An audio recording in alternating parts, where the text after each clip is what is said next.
사무엘상 17장입니다.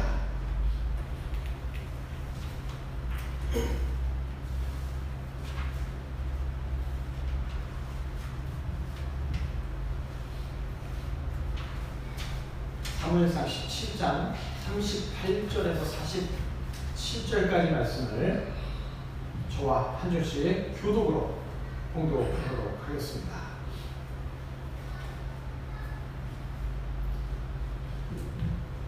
사무엘상 17장입니다. 이에 사울이 자기 군복을 다윗에게 입히고 노투구를 그의 머리에 씌우고 또 그에게 갑옷을 입히매 다윗이 그의 군복이 차고는 익숙하지 못함으로 실용적으로 걸어오다가 사울에게 말하되 익숙하지 못하니 이것을 들고 완전히 못하겠나이다 하고 곧 벗고 손에 막대기를 가지고 시내에서 매끄러운 돌 5을 골라서 자기 목자의 제구 곧 주머니에 넣고 손에 물매를 가지고 블레셋 사람에게로 나아가니라. 블레셋 사람이 앙페르 사람을 앞세우고 블레셋에게로 점점 가까이 나아가니라. 그 블레셋 사람이 둘러보다가 다윗을 보고 업신여긴 이는 그가 젊고 붉고 용모가 아름다움이라. 블레셋 사람이 다윗에게 이르되 내가 너를 데려오고 아벨에게 주는 나사하니 그의 신들을 데리고 다윗을 쫓으라.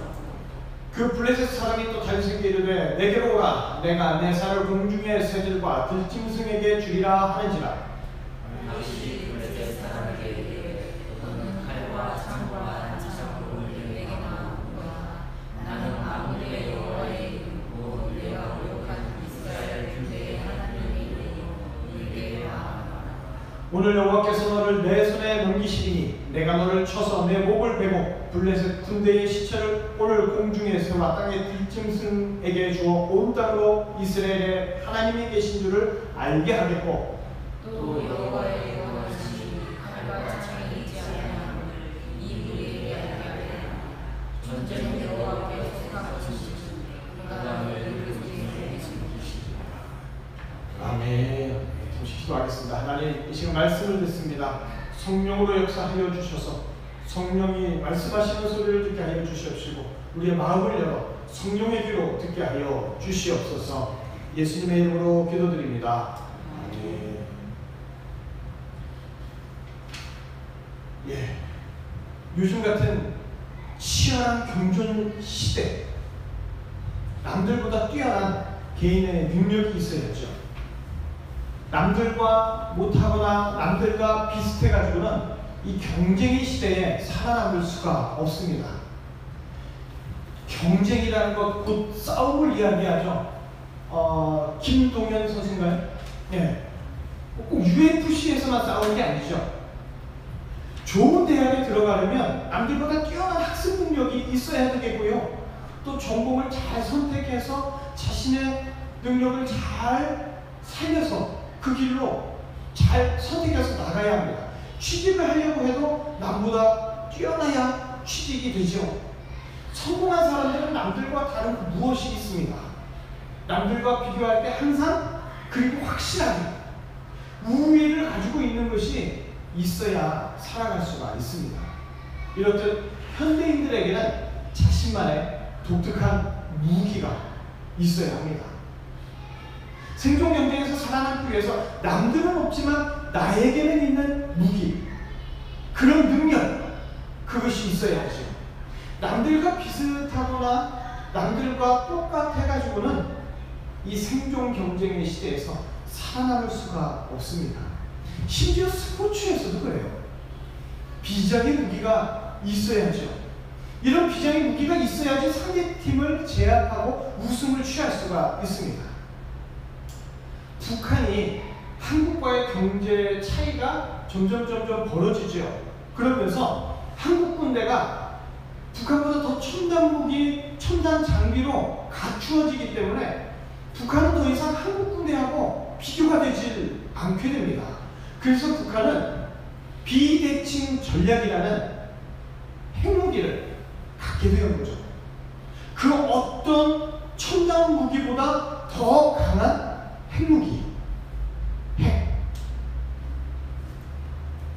핵을 갖고 있으면요, 전쟁에서 패할 수가 없어요. 가장 막강한 무기를 가지고 있는 셈이죠. 이렇게 사람도 국가도 강력한 무기가 있어야지만 이 시대에서 살아남을 수가 있더라 하는 거죠. 북한은요, 온 국민을 쫄쫄 공격하면서도 핵무기를 만드는데 그냥 온 국력을 동원했습니다. 그래서 강력한 핵을 가지고 있기 때문에 언제든지 전쟁이 일어나면 한국군을 이길 수 있는 확실한 무기를 지니게 된 것이죠. 세계 최강이라고 불리는 미국에 대해서 큰 소리로 말하는 국가는 북한밖에 없을 거예요. 그 이유 중에 하나가 바로 핵무기가 포함이 되어 있다는 거죠. 핵무기 한 방 앞에서는 한국 군대가 아무리 좋은 전투기, 아무리 좋은 탱크를 가지고 있어도 다 무기력해질 수밖에 없지요.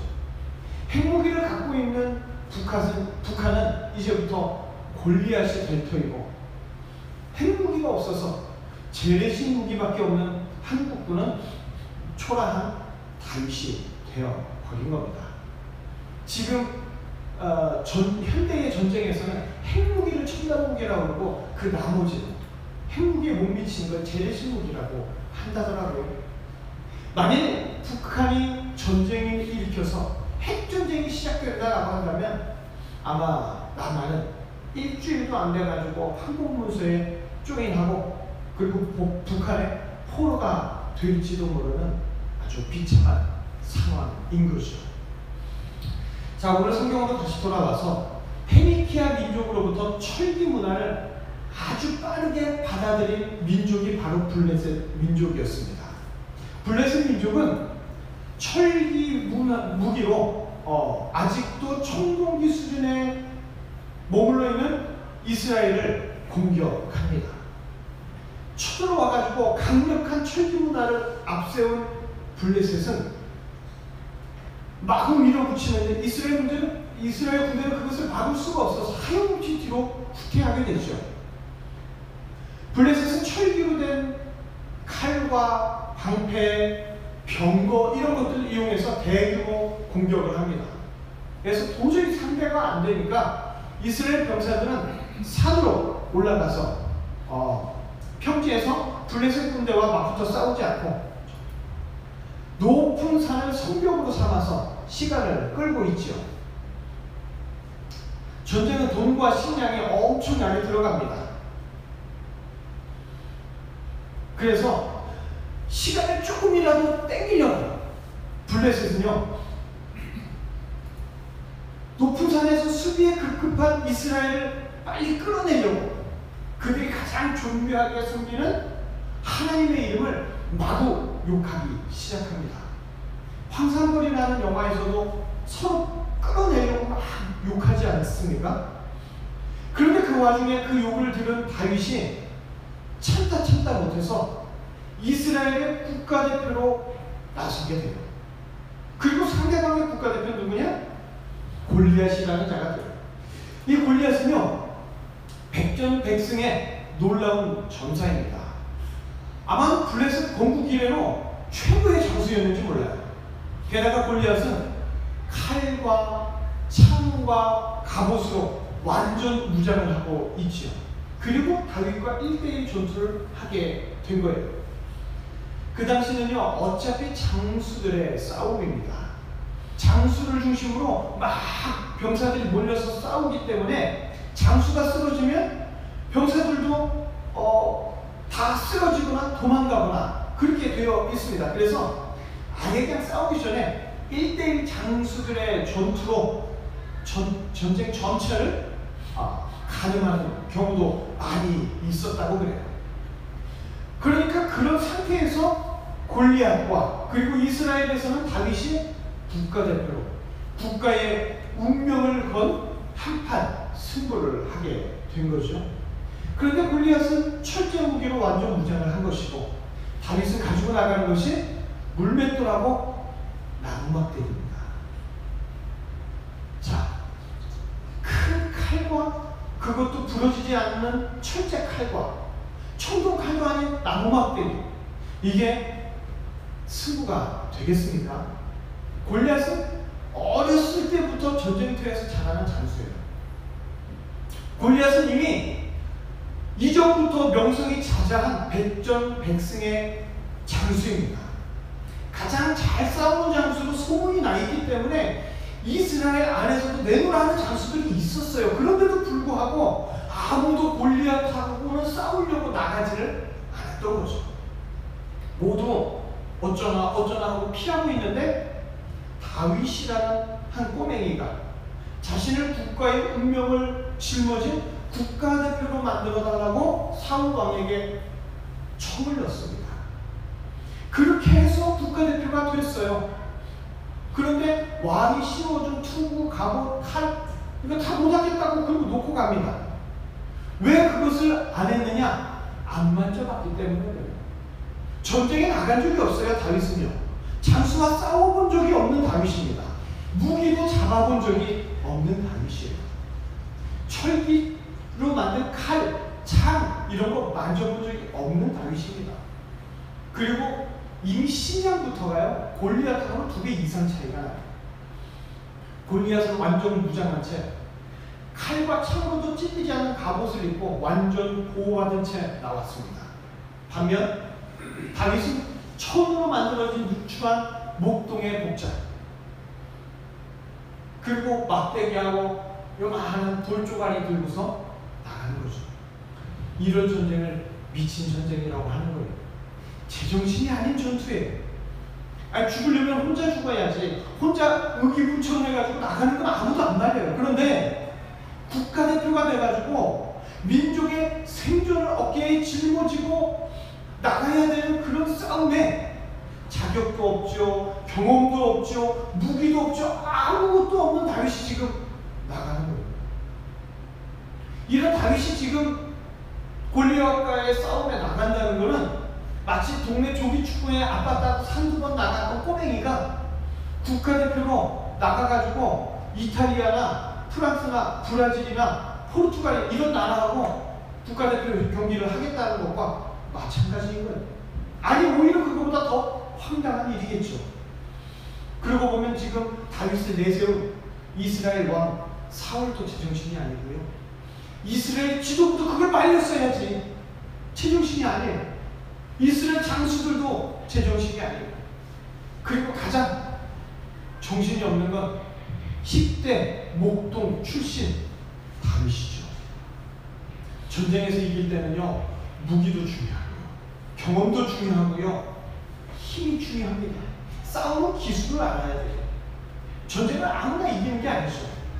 아무나 전투에서 이기고 요행으로 어쩌다가 소 뒷걸음에 쥐잡듯이 이길 수 있는 게 아니라는 거예요. 그런데 그런 전투에 지금 다윗이 나가요. 목동의 옷을 입고 막대기하고 돌멩이 들고 빛나고 당당한 최강의 용사였던 골리앗 앞에 너무나도 초라한 모습으로 써있는 다윗의 모습이 상상이 가십니까? 골리앗은요, 자신의 상대로 좀 그럴듯한 싸울 만한 자가 나올 줄 알았는데 10대 목동이 막대기 들고 나온 걸 보고 처음에는 어안이 벙벙했을 거예요. 어이가 없었을 거예요. 너무나도 당황스러웠을 거예요. 그러다가 나중에 분노가 치밀어 올랐겠죠. 이스라엘이 지금 나가지고 장난을 하나. 다윗의 무기가 막대기와 물맷돌이었다. 성경은 그렇게 기록을 하죠. 이거는 그것이 다윗의 무기였다는 얘기가 아니에요. 다윗에게는 무기가 없었다는 이야기입니다. 다윗의 무기는 여호와의 이름으로 나가는, 그냥 그게 다윗의 무기라고 자기는 무기고 있어요. 이름으로 전쟁에서 이길 수가 없죠. 하나님의 이름은 도무지 칼을 대신할 수 없고, 하나님의 이름이 갑자기 칼로 평 하고 변신돼가지고 상대를 막 무찔러지지가 않잖아요. 골리앗은 어마어마한 칼과 어마어마한 창으로 나오고 있고, 다윗은 지금 여호와의 이름으로 맞서 나옵니다. 전쟁이 안 되는 상황. 이 싸움은 블레셋의 위대한 장수와 이스라엘의 한 미친 광신자와의 싸움으로 누가 봐도 그 이상으로 보여지지가 않는 거죠.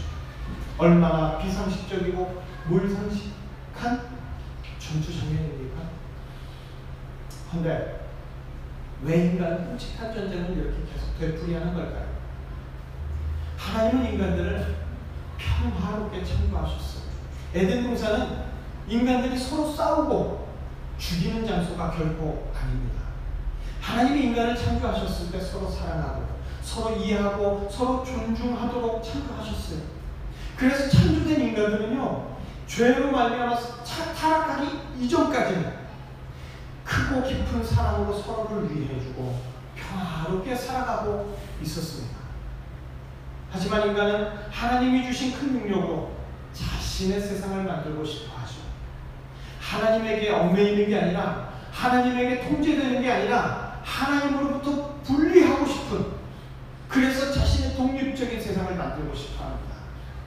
그리고 인간은 하나님과의 전쟁을 선포하죠. 하나님이 하지 말라는 명령을 행합니다. 그리고 자신의 세상을 만들어 가려고 해요. 하나님이 말씀하신 것들을 무참히 짓밟아버리죠. 하나님과 대적하려고 하나님의 말씀을 거부했습니다. 하지만 인간은 하나님을 대적한 죄로 인해서 하나님과 싸워서 이길 수가 없어서 오히려 에덴에서 쫓겨나게 되고, 그 이후로부터 인간은 서로를 죽이고 서로를 정복하려고 하고 서로를 미워하고 서로 억압하는 짐승과 다름없는 존재로 타락해 버렸습니다. 상대가 약하면 괴롭히는 재미로 살아가죠. 상대가 힘이 없으면 때리는 재미로 살아가고, 상대에게 틈이 보인다 싶으면 그 틈으로 상대를 억압하고 밟고 비웃는 재미로 살아갑니다. 상대에게 고통을 주어서 자신의 권위 앞에 벌벌 떨게 하는 그 재미, 그 재미가요, 세상 무엇과도 바꿀 수 없는 재미라고 합니다. 타락한 인간들은 집에서 약한 자들을 폭력으로 다스립니다. 얼마 전에도 부모의 폭력 때문에 죽어나간 아이가 또 매스컴에 나왔잖아요. 학교에서도 약한 자들을 힘으로 억압합니다. 길거리에서도 약한 자들을 괴롭히고, 직장에서도 약한 자들을 힘으로 눌러버리고, 군대에서도 낮은 계급을 괴롭히는 재미로 굴러가고 있습니다. 직장에서 약한 자에게 강제로 술을 먹이는 재미, 대리점에 약한 자들에게 강제로 물건 떠넘기는 재미, 직장에서 여성들을 성희롱하는 재미를 만끽하면서 타락한 인간들은 매일매일 살아가고 있습니다. 그 재미를 안 해본 자는 결코 알 수 없는, 남을 억압하는 재미를 느껴보지 못한 자들은 세상의 절반을 모른다는 말이 떠돌아다니는 멍청한 세상이 되어버렸습니다. 인간의 타락한 죄성은요, 공부를 많이 했어도, 세상에서 아무리 성공을 했어도 남을 괴롭히는 그 재미를 버리지를 못합니다. 검사도 요 재미에 푹 빠져있고, 경찰도 요 재미에 빠져있고, 군인도 요 재미에 푹 빠져서 살고, 사업가도 요 재미에 빠져있고, 국회의원도 남을 괴롭히는 재미, 자기의 권력을 무참히 휘두르는 재미에, 공무원도 요 재미에, 심지어는 엄마 아빠까지도 이 재미에 때때로 푹 빠져버릴 때가 있습니다. 이것이 바로 타락한 인간의 짐승 같은 내면이죠. 심지어 교회에서까지도요, 누군가를 괴롭히는 재미로 신앙생활을 한답시고 나오는 자가 있다는 것을 우리는 안타깝지만 알고 있습니다. 하나님을 대적하고 하나님과 싸우려고 했던 타락한 인간, 결국 다른 사람들을 다양한 모습으로 괴롭히는 끔찍한 모습으로 하루하루 살아가고 있습니다. 오늘날 인간에게는 두 가지 얼굴이 있어요. 착한 인간의 겉모습, 그리고 그 안에는 추악한 인간의 내면의 모습을 가지고 살아가죠. 모든 인간들은 이 두 가지 모습을 다 지닌 채 인생을 살아갑니다. 이것이 바로 죄인된 우리의 모습인 거죠. 아무리 선하게 살려고 해도 내 내면에 남을 괴롭히는 죄성을 가진 채 살아갈 수밖에 없는 거예요. 그렇게 인간은 타락한 폭력적 인간이 되어버렸습니다. 더더군다나 타락한 이후에는 그 폭력성이 점점 빛이 날 정도로 진화하고 있다는 것이죠. 자, 오늘 다윗은 초라한 모습으로 골리앗 앞에 서 있습니다. 막대기와 돌을 가지고 그렇게 서 있어요. 골리앗에게 햇빛이 비칠 때 골리앗이 입고 있는 갑옷은 마치 금으로 만든 것처럼 번쩍번쩍 빛이 나요. 반면 다윗은 너무나도 초라하고 보잘것없습니다.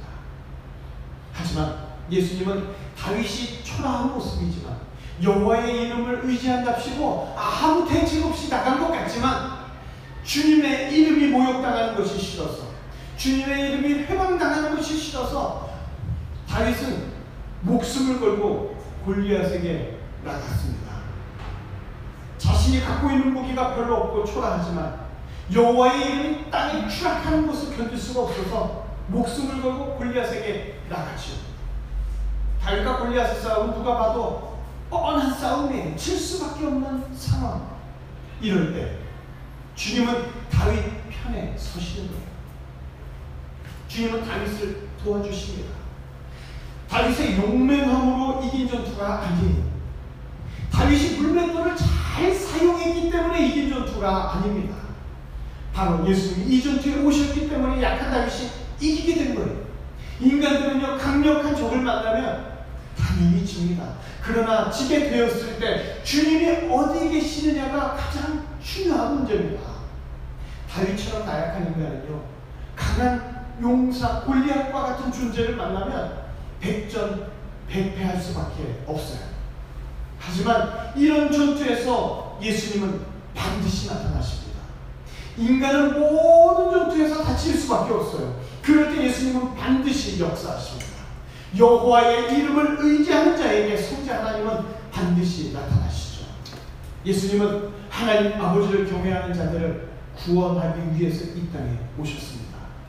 예수님은 자신을 위해서 이 땅에 오신 게 아니라 하나님 아버지를 경외하는 자들을 지키고 보호하고 살려주시려고 이 땅에 오셨습니다. 예수님은 신약에 오셨지만 이미 구약에서부터 철저하게 빈틈없이 나타나고 있어요. 이것이 개혁주의의 신학이고 신학 고백이죠. 예수님이 신약에 오셨다고 해서 구약 사람들이 버림받은 게 아닙니다. 예수님의 역사는 시간의 제약이 없습니다. 예수님의 구원 역사는 모든 시대에 동일하게 적용이 되죠. 구약의 모든 사건에 그래서 예수님은 하나하나 깊이 개입하십니다. 구약에 예수님이 개입되지 않은, 성자의 하나님의 개입되지 않은 사건은 전혀 없어요. 이것이 개혁주의 신학이고 본질이고 핵심이죠. 이것을 외면하면 아무것도 아니게 되죠. 자, 그러니까 다윗은요, 홀로 싸운 것이 아닙니다. 예수님의 개입이 있었어요. 예수님은 다윗의 떨리는 손을 잡아주시고, 예수님은 다윗이 골리앗에게 던지는 그 팔을 붙잡아 주셔서 강력한 힘을 풀어 넣어주셨습니다. 예수님은 다윗이 골리앗에게 던진 돌이 똑바로 날아가도록 역사하시죠. 골리앗에게 갑옷을 입지 아니한 부분, 곧 이마에 날아가서 그 돌이 박히도록 예수님의 힘으로 어마어마하게 역사해 주셨습니다. 다윗이 평소에 많이 돌팔매질을 해가지고 평소에 열심히 수련하고 있으니까 예수님이 기회를 주셨다고요? 아니에요. 돌의 힘이 아닌 주님의 힘이죠. 다윗의 담력이 아니라 예수님의 담력입니다. 예수님의 역사로 돌이 칼을 이긴 것이죠. 예수님의 역사로 그 두꺼운 갑옷을 이긴 겁니다. 예수님은 그 누추한 다윗과 그 어마어마한 골리앗의 사이에 서 계셔서 골리앗의 심리적인 공격을 그 몸으로, 온몸으로 막으시고 다윗의 공격은 무엇이든지 다 성공하도록 역사하십니다. 만약 다윗이 홀로 골리앗과 싸웠다면 다윗은 그 전투에서 아주 처절하게 골리앗이 말한 대로 새들의 먹이가 되었을지 몰라요. 그러나 예수님 때문에, 질 수밖에 없는 전투에서 상상할 수 없는 놀라운 큰 승리를 하게 된 줄로 믿습니다. 예수님은요, 앞으로 하나님 아버지를 경외하는 자들이 이 세상에서 살아갈 때 어떤 위험과 어떤 죽음의 상황에서도 예수님이 모든 싸움에서 대신 싸워주시고 예수님이 모든 싸움에서 성도들을 반드시 이기게 해주시겠다는 예표적인 사건으로 오늘 본문은 우리에게 주신 줄로 믿습니다. 오늘날 성도들은요, 다윗과 같이 힘이 없어요. 나약합니다. 힘이 센 자들에게 당할 수밖에 없고 인생의 전쟁에서 하염없이 쓰러질 수밖에 없어요. 그럴 때 예수님이 대신 싸워주시고 예수님이 이길 수 있도록 해주시고 예수님이 적을 물리쳐 주시겠다는 예언적 본문의 말씀, 바로 오늘 우리에게 주시는 말씀입니다. 다윗의 무기는 바로 여호와의 이름입니다. 이 여호와의 이름, 바로 삼위일체 하나님의 이름, 예수님의 이름이 포함되어 있죠. 예수님은 구약에서 하나님으로서 다양한 이름으로 표현되고 있습니다. 이사야 9장 6절을 한번 보실까요? 한 아기가 우리에게 낳고 한 아들을 우리에게 주신 바 되었는데 그의 어깨에는 종살을 메었고 그의 이름은 기므라 모사, 전능하신 하나님이라 영존하시는 아버지라 평강의 왕이라 할 것입니다. 바로 이분이 예수 그리스도를 가리킨다라는 이사야의 예언이죠. 예수님은 전능한 아버지 하나님이세요. 예수님은 영존하신 아버지죠. 예수님은 왕 중에 왕이십니다. 예수님의 본체는 하나님이십니다. 하나님과 동등하신 인간을 위해서 이 땅에 인간의 모습으로 내려오셨지만 그 안에 온전한 신성이 있는 것.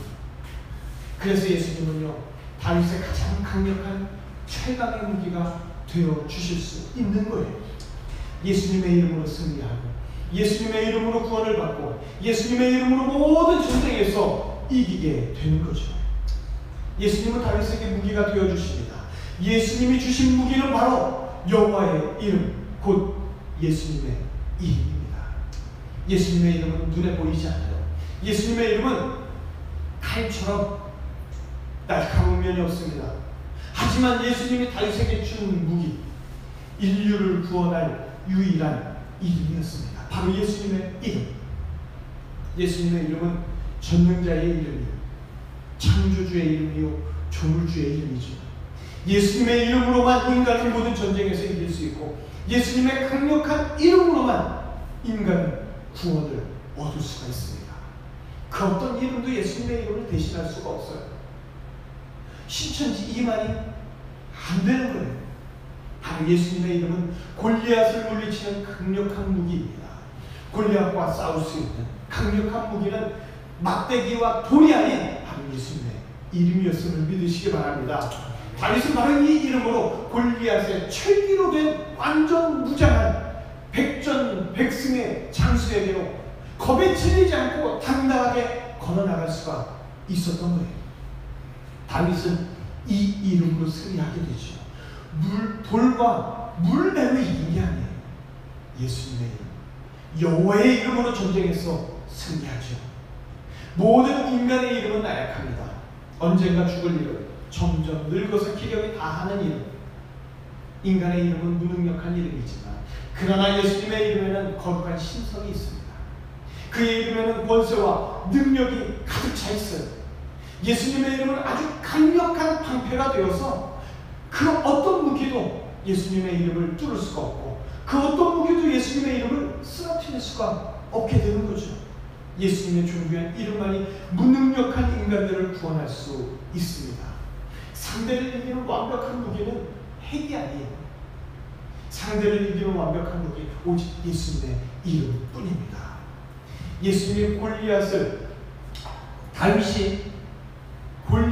예수님이 다윗을 골리앗으로부터 건져주시는 이 사건, 앞으로 모든 성도들을 위험한 상황에서부터 다 건져주시겠다는 예수님의 약속인 줄 믿으시기 바랍니다. 예수님은 다윗만 건져주시는 게 아니에요. 예수님은 다윗만 살려주시는 게 아니에요. 그걸 말씀하고자 오늘 성경을 기록한 게 아니에요. 모든 인류를 다 구원하시고 모든 성도를 다 이기게 해줄 수 있는 예수님이 바로 다윗 편에 서 계셨듯이 성도 편에 서 계셔서 어떤 적도 예수님을 이기지 못하기 때문에 우리로 하여금 승리를 하게 해주시겠다는 약속인 겁니다. 예수님을 이겨야 다윗도 이기고 성도를 이길 수 있어요. 그런데 예수님을 이길 수 있는 적은 온 우주를 통틀어도 아무도 없습니다. 아무리 강력한 마귀라고 해도, 아무리 수천 발 수만 발의 핵폭탄이라고 해도 예수님을 넘어설 수는 없어요. 예수님은 다윗을 지키고 성도들을 지키고 승리하게 해주시는 유일한 이름인 줄을 믿습니다. 예수님은요, 다윗과 골리앗의 싸움에 분명히 개입하십니다. 그리고 다윗의 편이 되어주셔서 다윗을 이기게 해주시려고, 성도의 편이 되셔서 성도를 이기게 해주시려고 하늘의 모든 영광 보좌를 버리고 이 땅에 내려오시죠. 인간의 싸움에 개입하시기 위해서 인간의 모습으로 이 땅에 내려오십니다. 예수님은 하나님을 경외하는 약하고 힘없는 자들 편에서 보호하시고 지켜주시게 하시죠. 예수님이 가늠한 여인이 붙잡혀서 현장에서 바로 걸려서 끌려왔을 때, 율법이라고 빠져나가지 못하는 그물에 걸려있을 때, 그래서 돌에 맞아 죽어야 될 때, 그 가늠한 여인을 위해서 변호하시죠. 그럴 때 유대인들과 그들의 장로들과 백성들과 서기관들과 제사장들은 가늠한 여자와 그 가늠한 여인을 변호하고 그녀를 지켜주려고 하는 예수님까지 함께 욕하고 죽이려고 하죠. 죄를 지은 인간을 변호하고 죄를 지은 인간을 보호하는 것은 굉장히 위험한 일이에요. 그럼에도 불구하고 예수님은 항상 죄 많은 인간들을 변호하시죠. 죄 많은 인간 편에서 도와주시고 보호해주시고 대신 말씀해주시고, 이것이 예수님의 사역입니다. 모든 인간들은 다 죄를 지은 존재입니다. 죄인들을 보호하면 안 되는 거예요. 왜? 그 죄값을 같이 치러야 하니까. 그런데도 예수님은 죄인을 보호하고 죄인을 지켜주시고 죄인을 위해 대신 싸워주시고, 그리고 예수님은 대신 죽으시죠. 그런데도 안타깝게 인간들은 고마워하지 않아요. 인간들은 감사하지 않습니다. 오히려 인간들은 그런 예수님을 처절하게 십자가에서 죽여버리죠. 예수님을 미워하고 예수님을 욕합니다. 죄인들을 보호하고 그들을 위해서 대신 싸우는 행위를 더럽고 부정한 행위로 그것을 죄라고 면목을 뒤집어 씌워서 예수님을 죽게 하죠. 하나님을 대적하고 떠난 인간들은 이 세상에서 원래는 망해야 해요. 이것이 하나님과 인간 사이에 변할 수 없는 약속입니다. 그러나 예수님이 죄인인 인간들을 위해서 끝까지 변호하고 대신 싸워주시기 때문에 예수님은 인간의 모든 죄를 짊어지고 대신 죽으시는 대신에 모든 인간들은 망하지 않고 살게 되는 거죠. 예수님으로 인해서 죄인들은 도움을 받을 수 있게 됩니다. 예수님으로 인하여 죄인들은 살 수 있게 되는 거죠. 하지만 그 죄인들을 살려준 자는 예수님이라 할지라도 죽게 되는 거예요. 예수님의 죄목 뭔지 아세요? 하나님을 대적한 인간들을 도와준 죄. 하나님과 싸우려고 했던 인간들의 그 끔찍한 죄, 그런 죄인을 도와준 죄, 똑같이 하나님을 대적한 죄가 되는 거죠. 그래서 예수님은 예수님일지라도 하나님의 저주를 받고 나무에 달리게 된 것이에요. 죄인들을 도와주셨기 때문에, 바로 예수님이 도와주셨기 때문에 하나님은 모든 인간들을 다 멸하지 않습니다. 예수님이 죄인들을 위해서 대신 싸우셨기 때문에 인간들은 예수님으로 인하여 생명을 얻게 된 거예요. 이것이 바로 예수님의 숭고하고 위대한 희생인 거죠. 예수님은 누구십니까? 이 땅에 오실 때 칼을 들고 인간에게 오시는 분이 아닙니다. 예수님은 이 땅에 칼을 차고 오시지 않았어요. 예수님은 이 땅에 창을 들고 오시지 않았어요. 예수님은 이 땅에 오실 때 갑옷을 입고 오시지 않았어요. 예수님은 이 땅을 구원하시기 위해서 오실 때 골리앗과 다윗의 사건을 통해서 미리 예언하신 것처럼 예수님의 구원 사역은 칼과 방패, 창으로 사역하는 구원 사역이 아니라는 것을 말씀해 주십니다. 예수님의 사역은요, 오직 하나님 아버지의 존귀한 이름을 앞세우고 그 이름으로 구원 사역을 완성하시죠. 예수님의 구원 사역, 골리앗처럼 무장해서 나타나가지고 가차없이 하나님께 반역하는 자들을 죽여버리는 사역이 아닙니다. 다윗처럼 나타나서 하나님 아버지의 존귀한 이름으로 사역하시는 예수님의 모습. 어디를 가든 누구를 만나든 예수님은 존귀한 하나님 아버지의 이름으로 모든 것을 설명하고 만나고 말씀을 해주시죠. 예수님을 욕하고 핍박하고 죽이려는 죄인들에게 예수님은 똑같이 칼과 창으로 대응하지 않으셨어요. 오히려 베드로에게 집어넣으라 하시죠. 왜? 예수님은 그렇게 사역할 것이 아니기 때문일까요?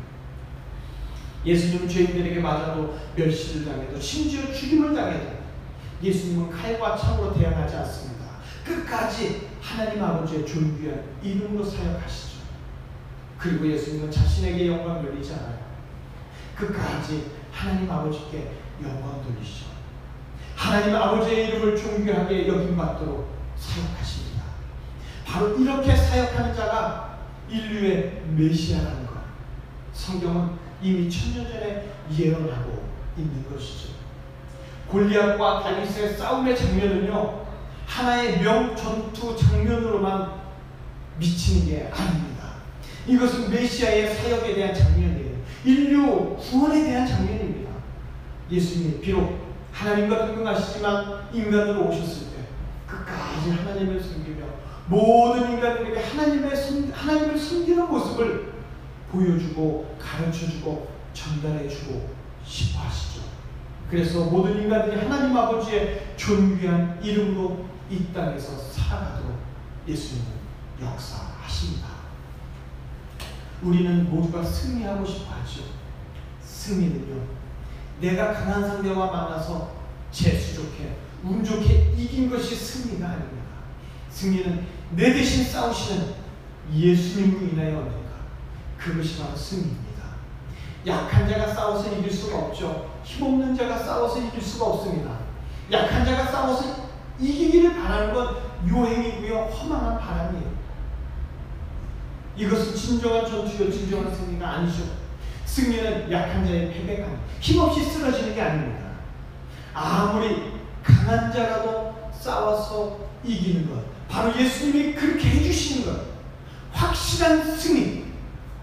유현진이요, 아니면 오승환이 한국에서부터 힘없이 공 던지다가 맨날 빵빵 맞아가지고 홈런 맞고 그래가지고 미국으로 도망가가지고 거기에서 공 던지니까 잘 된 게 아니잖아요. 이미 한국에서도 오승환 같은 경우에는 일본에서도 검증받고 미국에 가가지고 그 놀라운 피칭을 요즘에 그렇게 하는 거죠. 이대호가 별볼일 없는 타자였는데 일본 갔다가 미국 갔다가 여기저기 전전하다가 그러다 갑자기 잘하는 게 아니잖아요. 모두가 다 잘했던 자들이죠. 승리란 약한 자가 패자가 없는 게 아니에요. 이 세상에서요, 성도들은 나약합니다. 부족합니다. 여기서 터지고 저기에서 찢길 수밖에 없어요. 하지만 우리 대장 예수 그리스도는 이대호보다 오승환보다 비교되지 않을 만큼 강력한 분이시기 때문에 그 누구보다도 더 강하시고 이기실 수 있는 분이기 때문에, 바로 이런 분이 우리의 대장이기 때문에, 그분이 다윗과 함께 계시고 그분이 성도들과 함께 하신다면 어떤 대적이 싸워서 이길 수 있겠습니까? 예수님을 무너뜨리지 못하면 다윗은 쓰러지지 않아요. 예수님을 무너뜨리지 않으면 성도들은 쓰러지지 않습니다.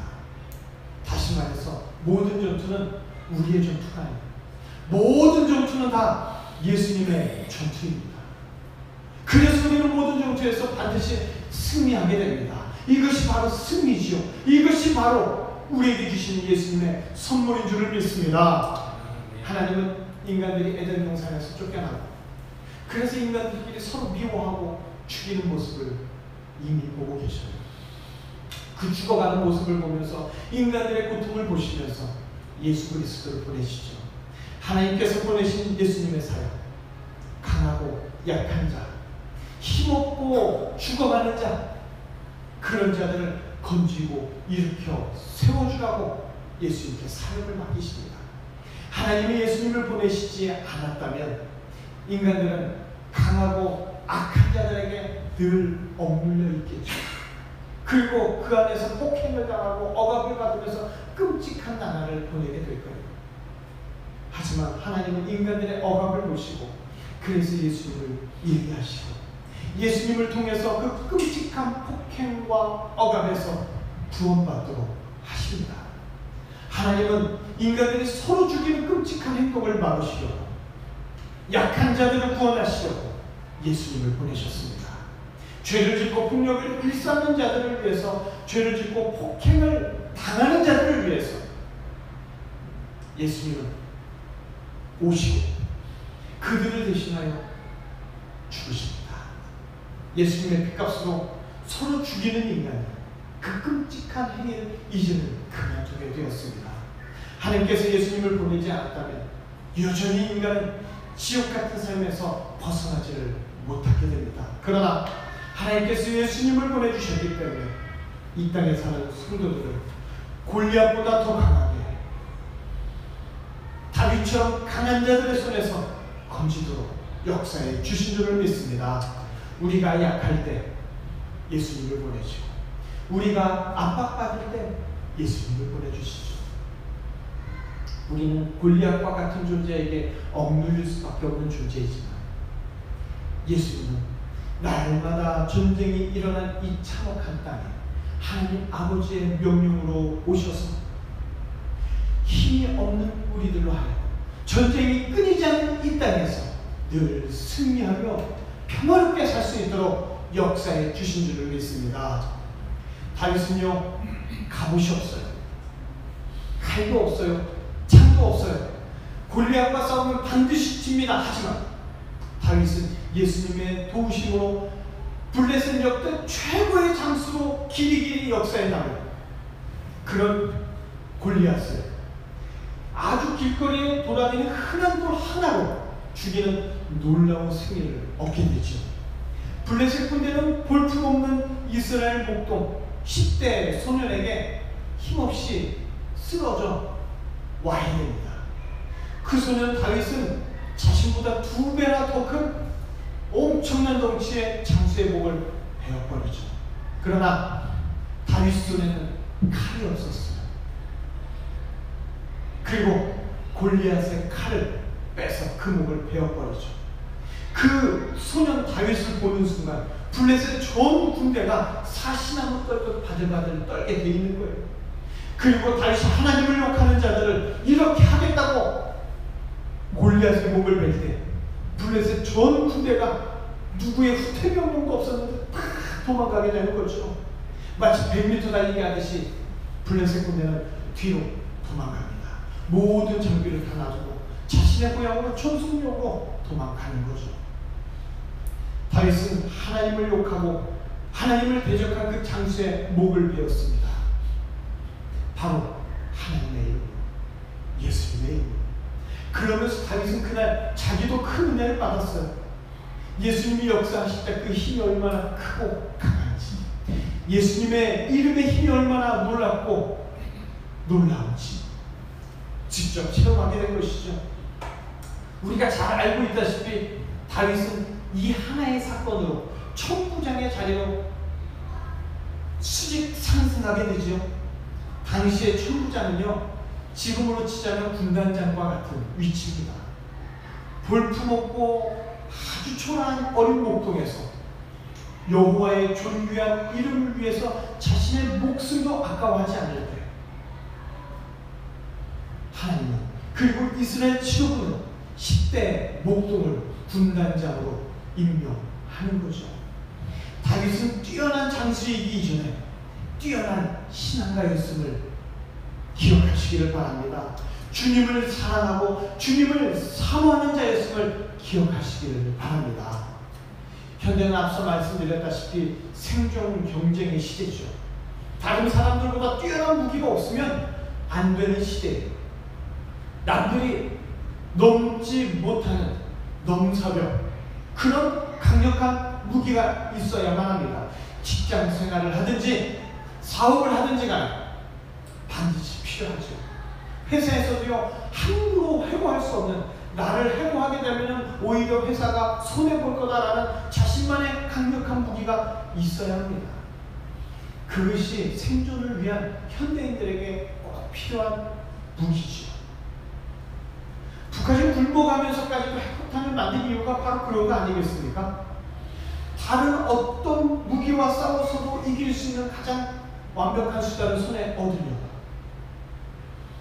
북한을 공격해서 이길 수 있는 나라는 북한보다 더 많이 핵무기를 가지고 있고 더 정교한 미사일을 가지고 있는 나라여야지만 돼요.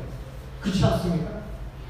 그럼에도 불구하고 핵폭탄이 그냥 터지고 다 죽는 거니까 섣불리 손을 못 대는 거죠. 북한은 골리앗, 한국은 초라한 다리. 그래서 우리가 부들부들 떨고 어떻게 해야 되나 한숨 쥐어야 하겠습니까? 아니죠. 곧 다윗과 골리앗 사이에 예수님이 서 계셨듯이 지금 북한과 한국 사이에 바로 예수님이 서 계신 줄을 믿습니다. 예수님이 함께 하시기 때문에 북한이 핵을 가지고 있든 말든 북한은 한국을 이길 수가 없는 거예요. 예수님의 존귀한 이름으로, 예수님의 거룩한 이름으로 구원을 간구하면서 기도하는 성도들이 있기 때문에, 예수님의 구원이 이름이 승리이기 때문에, 예수님은 눈에 보이지 않지만 자신을 의지하고 자신을 향하는 자들에게, 강한 자와 약한 자 사이에 서 계시기 때문에, 우리를 위해서 모든 것을 막아주시기 때문에 이 나라와 이 민족이 예수님으로 인하여 평화를 누리고 있는 줄을 믿습니다. 인류가 자신을 보호하고 악한 자로부터 자신의 생명을 유지할 수 있는 것, 바로 예수님이 우리를 위하여 대신 싸워주고 있기 때문에 가능한 일이죠. 역사에서 선한 예수님이 항상 악과 싸워서 끝내 이기시죠. 그 어떤 자도 자신의 누추함을 바라보아서는 안 되는 거예요. 자신의 죄악된 모습을 바라보는 게 아니라 예수님의 존귀한 이름을 거부하지 않나, 예수님의 뛰어난 이름을 외면하지 않으면 예수님은 반드시 힘없고 연약한 자를 지켜주시고 대신 싸워서 승리하게 해주실 줄로 믿습니다. 예수님을 붙잡으면 어떤 강력한 적이라도 물리칠 수 있습니다. 하지만 예수님을 외면하면 아주 하찮은 적에게라도 도망칠 수밖에 없는 초라한 인생이 되는 거예요. 예수님이 한국과 함께 계시기 때문에, 이 나라에 기도하는 자들과 함께 계시기 때문에, 비록 한국에 핵이 없다 하더라도 이기는 자는 바로 기도하는 자가 될 줄로 믿습니다. 예수님을 끝까지 붙잡고 나가는 복된 인생이, 복된 이 나라가 되어야 하는 것이죠. 예수님은 강한 적들이 넘쳐나는 이 세상에서 사랑하는 성도들을 빨리 천국으로 당장 데려가지 않아요. 분명 위험이 많고 이 땅에 사는 성도들이 예수님을 믿으면 보고 확 차이가 나야 되는데, 그렇지 않고 이 땅에서 그렇게 힘들게 살아가도록 놔두시는 데는 그만한 이유가 있습니다. 바로 예수님이 성도들을 괴롭히는 그 어떤 적이 있더라도 예수님이 대신 싸워주시려고 준비하고 계시기 때문이에요. 성도들은 이 세상에서 약할 수밖에 없습니다. 성도들은 이 세상에서 힘이 없을 수밖에 없어요. 그러나 우리의 대장은 예수 그리스도입니다. 예수님이 성도들의 그 어떤 고난과 성도들의 그 어떤 역경 속에서도 대신 싸워주시고 승리를 우리에게 주시기 때문에, 그래서요 성도들은 세상을 피할 필요가 없는 거예요. 세상을 무서워할 필요가 없는 거죠. 핵을 북한이 갖고 있다? 우리가 왜 떨어요? 우리 앞에 대장 되신 예수님이 계시는데, 성도들에게 예수님의 존귀한 이름이 바로 승리할 수 있는 강력한 무기됨을 믿으시기를 바랍니다. 예수님의 존귀한 이름을 믿으면, 의지하면 이 세상에서 지식이 없다 하더라도, 이 세상에서 학벌이 없다 하더라도, 이 세상에서 능력이 없다 하더라도 예수님이라는 세계 최강의 무기를 갖게 됨을 기억하시기를 바랍니다. 다윗은요 초란 10대 목도리였어요. 하지만 그는 예수님의 존귀한 이름을 사모했고 여호와 하나님의 이름이 욕먹는 것을 두고 보지 않았기 때문에, 그래서 골리앗보다 더 유명한 사상 최고의 장수로 기록이 되어 있잖아요. 다윗의 사건, 다윗에게 끝나는 일회성의 사건이 아닙니다. 성도들에게 보내주시는, 오늘 우리에게 보내주시는 예수님의 메시지입니다. 성도들의 모든 어려운 상황 예수님이 다 보고 계셔요. 언제 예수님이 개입하셔서 언제 어떻게 무엇을 하실지 이미 그 계획이 철두철미하게 다 세워져 있습니다. 칼을 휘두르고 권력을 휘두르며 위협하는 그런 인생들을 우리는 두려워할 필요가 없어요. 우리 대장, 우리 예수님은 언제나 우리 옆에 서 계심을 기억하시기를 바랍니다. 우리가 불리해지면 언제라도 나타나셔서 우리를 대신해서 싸워주시므로 우리는 승리할 조건이 없어도 승리할 수밖에 없는 백전백승의 인생이 될 줄로 믿습니다. 이게 우리의 승리예요. 승리는 우리의 선택이 아니에요. 우리는 지고 싶어도 질 수 없는 인생.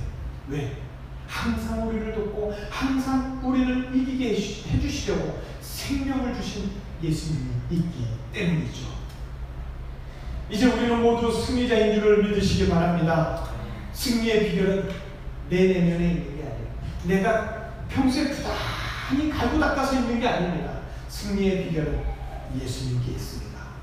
우리 인생에 아무리 골리앗이 많이 있어도, 우리가 감당할 수 없는 커다란 산이 있고 파도가 있어도, 때때로 직장에서 골리앗을 만난다 할지라도, 사업에서 골리앗을 만난다 할지라도, 때때로 골리앗과 같은 병마가 내 인생에 끼어든다 할지라도, 그럴 때 그 골리앗 앞에서 우리는 떨 필요가 없어요. 우리 대장 예수님이 다윗을 도와주신 것처럼 반드시 우리를 도와주시고 우리를 어떤 어려운 형편에서도 건져주시고 승리하게 해주실 줄을 믿습니다. 이 존귀한 예수님의 이름을 굳게 붙잡으시기 바랍니다. 어떤 어려운 형편에서도 항상 이기게 해주시는 그 이름, 승리는 바로 예배 시간에 예수님의 존귀한 이름을 부르며 예수님의 이름으로 기도하며 예수님의 이름을 붙잡고 찬양하며 말씀을 들을 때, 그때 예수님이 우리를 위하여 싸워주십니다. 예배 시간에 존귀한 예수님의 이름을 늘 붙잡으시기를 바랍니다. 예배 시간마다 예수님의 이름을 내 가슴속에 새기고 또 새기시기를 바랍니다. 그러면 우리는 어떤 인생의 골리앗을 만나도 도망치지 않고 담대하게 내 손에 있는 게 막대기 하나고 돌멩이 하나고 아무것도 없다 할지라도 우리는 다윗처럼 승리하게 될 줄로 믿습니다. 만약 예배 시간에 예수님이 아닌 딴 생각 속에 빠지고 예수님이 아닌 세상을 의지한다면 우리는 나보다도 못한 걸림돌에 걸려 넘어질 수밖에 없습니다. 하지만 존귀한 예수님의 이름을 내 마음에 새길 때, 내가 그 이름을 내 인생 최강의 무기로 들고 나갈 때, 바로 예수님의 이름으로 인하여 존귀한 인생, 승리의 인생으로 살아나가게 될 줄로 믿습니다. 오늘 이 예배 시간이 바로 내 마음속에 예수님의 이름이 깊게 새겨지는 승리의 시간이 되기를 주님의 이름으로 축원합니다. 기도하겠습니다.